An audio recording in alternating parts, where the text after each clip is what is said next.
Hello and welcome to Keto Life Support. This is Kim Howerton. How you doing? Just a little intro today because I have a request. This podcast has been thus far a real labor of love, and we have loved doing it, and we hope that you love listening. And to continue the podcast, we could use a little bit of help. So I have two things actually we need help with. The first is financial.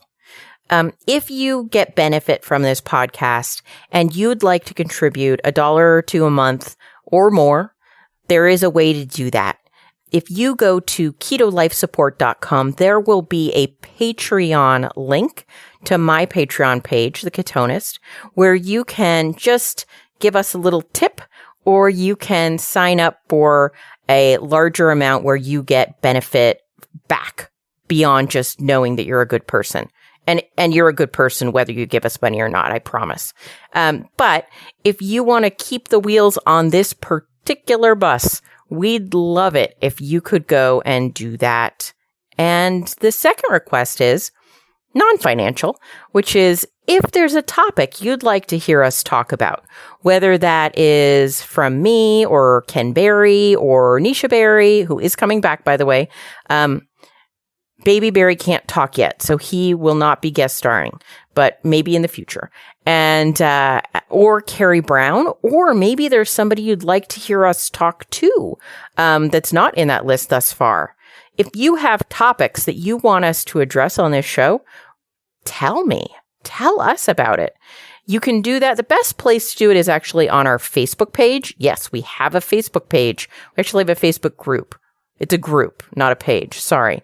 But you can find that link again at ketolifesupport.com. And in that group, just let us know what you'd like to hear us talk about. So thank you so much for listening to my requests. And I will get this show started now. So stay tuned for the actual show.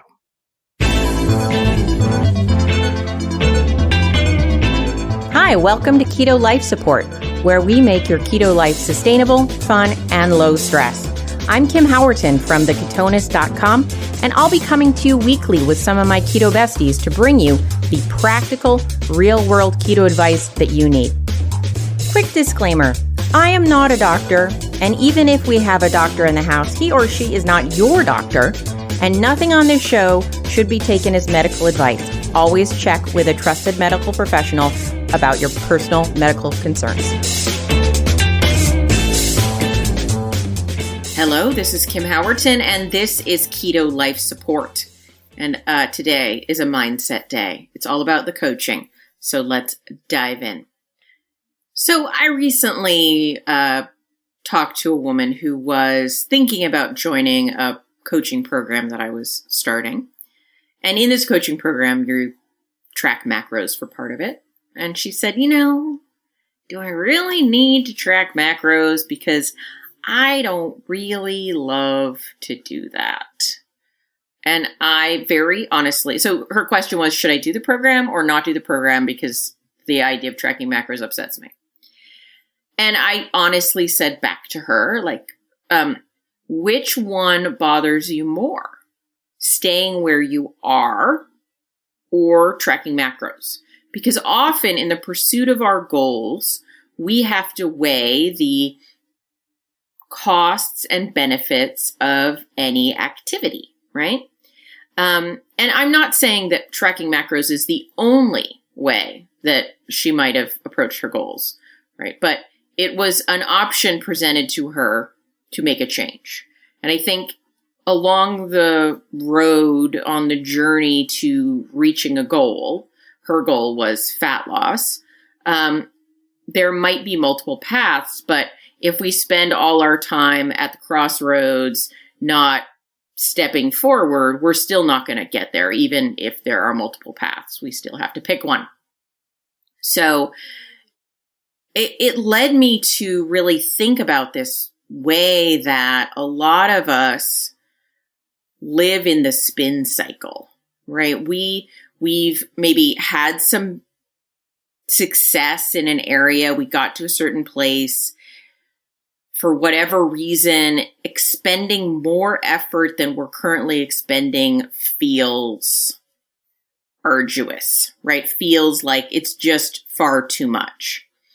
And one of the things that I see a lot when people reach this place is they tend to have some defense mechanisms against negative thoughts that can crop up when you're in this cycle. So the way that we're wired, we often feel guilty if we don't feel like we're making enough of an effort, right? The idea that we are half-assing it fills us with some shame, and then we tend to, at that point, lie to ourselves. And honestly, I think this is one of the most negative cycles that humans can get into. Why is that? Well, I think that when we're in this cycle, it becomes just an endless one because of that lie. What do I mean? Well, this was actually something I saw in a Facebook group. Someone had said, they wanted to lose weight. They were having these issues and they just felt like they'd given everything up that they could give up, and they just couldn't give up the cream in their coffee because someone had suggested that the cream in their coffee was holding them back. Now, I don't know if it was the cream in their coffee that was holding them back or not, but it's a stone they can turn, and they were like, I am unwilling to turn that stone. I am unwilling to take that step no matter what. And, to which, again, you can apply the same question I asked the woman about the course and the macros is having cream in your coffee right now more important to you than the possibility that that could shift what you want to shift? And I actually want to give people permission right now to say yes to that. To say, you know what? I'm not going backwards on other things. I'm not doing other things differently, but continuing to be able to put the cream in my coffee is a thing I'm not willing to give up, even if that means I'm not as successful as I want to be. Like, to just be really honest in that place. Because I think out of that honesty, you gain integrity, right? You gain this ability to believe yourself. And instead, what are the alternative? People are like, this seems so easy and clear, Kim. I don't even know what this lesson's about. But let's look at the alternative. What do most of us do? Or some of us? You may not do this. You may be much better than I am. But, we have this way, right, where we'll be like, well, it can't be the cream. I can't imagine it. I don't use that much cream. I know I don't measure the cream, but gosh, really, so many people are doing so well, including cream. Why do I have to be so different? Why do I have to try harder than other people? We get in this like weird cycle, and don't say I'm alone in this, people. I think I've seen some of you in this particular cycle with me. So we get there, and then a year goes by where we're saying things to people like, I don't understand. I'm doing everything I can, and the weight just won't come off. And, my shoulder is really sore, and I have this inflammation and nothing. It's like, because we get so used to this excuse that we have that we start to get blind to it. We're blind to our excuses when we use them often enough. And I think the root of this is this internal struggle where we feel like if we're not doing everything that can be done, we're a bad person. Like, we're not allowed to have limits, boundaries, comforts. And so we have to hide them. We have to hide those places. And I think that it leads to this really sticky, yucky lack of personal growth, to be perfectly honest. My alternative is not to say, well, give up the friggin' cream already. Like, come on, let's go. I am not your drill sergeant, right? Some people will be that. I am more like, hey, let's be perfectly honest. All right, guys? Because not all of you enrolled in the Army. Is enrolled the right word? Enlisted. That's the word I'm looking for, right? Some of you saw the enlistment office and were like, I'm in. And many of you kept walking, right? Because that drill sergeant approach works for some people. It doesn't work for everyone. And so I'm the other thing, which is to say, like, at least get honest with yourself. Or not at least, get honest with yourself. Like, that is actually what is required to have a successful life. If you can start to say things like, yes, I have a feeling that if I gave up heavy cream, I'm picking on heavy cream. I'm sorry, heavy cream, but you're just the example of the day.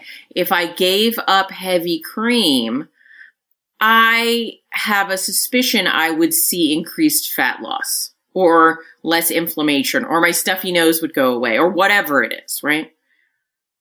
But it makes a big difference in my life to be able to include that right now. And based on where I'm at in terms of what I'm willing to do, I'm just not willing to do that, right? It's like a meatloaf moment. I would do anything for love, but I won't do that, right? If you can be honest in this place, what I see over and over again is that thing you're unwilling to do can shift. And alternatively, unfortunately, what is the alternative in this place to the honesty that I'm suggesting we all get a little more familiar with? It's defensiveness, right?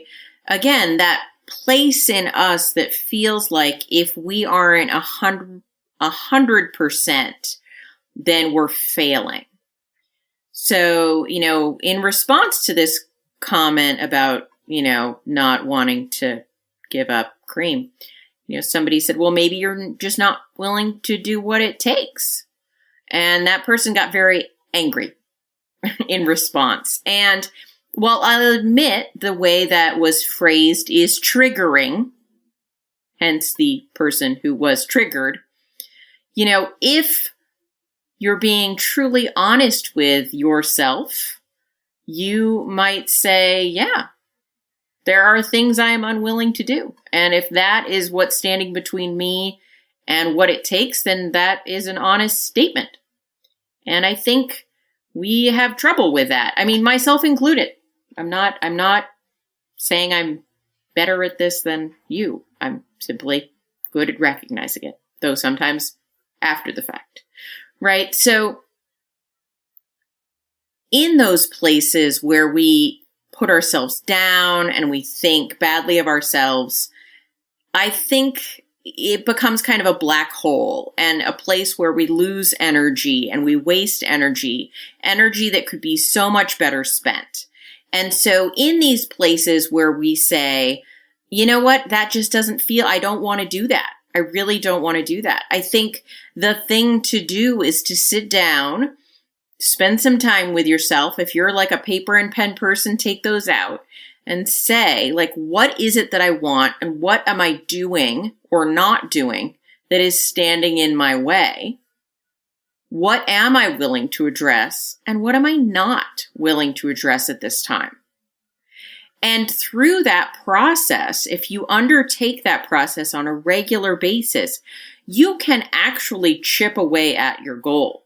Because all that time that you might be thinking, gosh, I just have to give up heavy cream. It's just the heavy cream. It's only the heavy cream. The heavy cream is the thing. You fixate on this one thing. Maybe you've stopped tracking.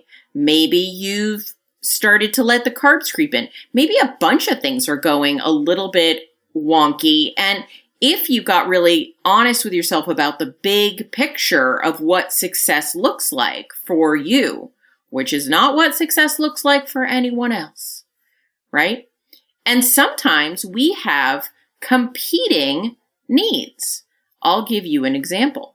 There was a time, maybe about a year ago, maybe a year and a half, can't remember, when I was really focused on increased fat loss. And I decided to try Ted Naiman's 3-to-1 protocol, which, if you're not familiar, is basically a protocol in which you do 3 times the protein that you do fat, and the fat is very minimal. So you're eating kind of a lower fat. It's not low, but it's lower fat, very high protein diet. And about 3 weeks into this protocol, maybe 2.5, I noticed that my serious depression was returning. Now, am I 100% sure that it was the protocol and not something else? No, I cannot be 100% on that. However, it was the only thing that I could really point to that was different. And when I stopped doing that protocol, it went away. And so I have 2 desires. One of my desires is to lose more body fat. The second of my desires, although actually it's the first because it's more important to me, is that I not be horrendously depressed and that I be able to leave my house. Right? That is actually my number one goal, that I am functional. And so this protocol that I was trying, for whatever reason in my own brain, was causing me to be in violation of the first goal. And I had to say to myself, is continuing to do this protocol in an attempt to lose body fat important enough to me that I am willing to increase the level of depression I feel? My honest answer to that was no. And my honest answer was, even if I don't lose a pound of body fat for the rest of my life, I am unwilling to go back to any level or that level of depression, right? And I said, okay, I'll have to look into other ways, right? And I was just honest with myself at that moment. No shame, no guilt. I said, hey, this experiment violates this priority. I'm not going to continue. I'm going to do something else. And that's what we all need to do in those places, right? If you're honest and don't live in a shame cycle around it, then you can make other choices.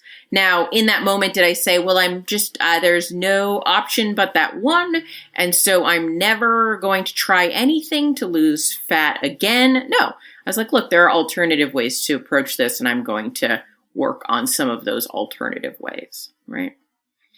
And so this podcast is really speaking to the people who need a bit of a wake-up call, maybe. And who are those people? How can you identify yourself? How will you know if you're that person? Well, if you are a person that says, I've really tried everything and I'm stalled and that nothing will change, and I can't imagine what else I could be doing. Now, there might be some of you that is absolutely 100% actually true, but the majority of you, there is probably something you could do differently. There is probably something you could address. And whether or not you're willing to address that is the difference between success and stagnation. And so if you need help getting a little more honest, please let me know. I'm happy to walk through with you, some of those issues. We'll do it in the Facebook group, Keto Life Support. Come and join. Because it's perfectly fine, in my opinion, to say, no, I'm good here. Like, I don't care if you weigh 10 pounds more than somebody else thinks you should weigh. I obviously do care very much if you're living an unhealthy life and you're still maybe doing some things that are going to cause an early death. I mean, at the end of the day, it won't impact me, but it probably will impact your children. And I care about that. And I care about, you having a good life. But the majority of the people I see kind of in these tortured spaces, it's not about a health problem. Usually health problems, we're tortured enough that we're willing to keep going. But when it gets to those more vanity issues, about feeling good about the way that we look, and I use vanity to mean that it's the way we look and not the way we function. I don't mean to make light of it, because sometimes in those places we can develop very strong negative thought patterns that are really mean. We can be really mean to ourselves. And that does not lead to a good life. But honestly, I think that's more about the mean thought patterns than it is about whether you weigh 5 or 10 pounds more than you want to and you don't look quite the way you want to in your bikini, right? Now, if you're like, look, it's really important to me. I want to look this way. I want to do what it takes. And I'm going to take these actions and I'm going to stay on it. absolutely fabulous. Go you. I totally support that. But if you're not willing to do those things and take those actions and your health is okay, I feel like it might be an equally valid choice to work on your mindset about how you're mean to yourself instead of working on your hindset. Okay, whatever. That wasn't that funny. But that's up to you, which path you choose at a certain level. Anyway, I hope this was helpful for some of you. I'm willing to, go deeper into this topic or similar topics. If that would appeal to you, let me know. And I hope you all have a fabulous week. Oh, by the way, if you've enjoyed this or other podcasts, if you didn't enjoy this one, but you like the other ones, just let me know, or vice versa. I would love it if you would support us on Patreon. There is a link at ketolifesupport.com where you can go and donate some money on Patreon to allow this podcast to continue, because it's not a free endeavor and I really want to be able to continue to support people on their journey. And if you've gotten benefit from it, and if you can afford an extra $1 or $2 a month to donate, it would mean the world to me if you would do so. Thank you so much for listening, and I will talk to you next week. Thank you so much for joining us on Keto Life Support. If you'd like more, you can join our friendly Facebook group, Keto Life Support. Can't find it? Go to ketolifesupport.com. If you ever want to suggest a topic for discussion, that would be the place to do it. We'd really, really appreciate it if you would go to your podcast app and subscribe, because that's awesome.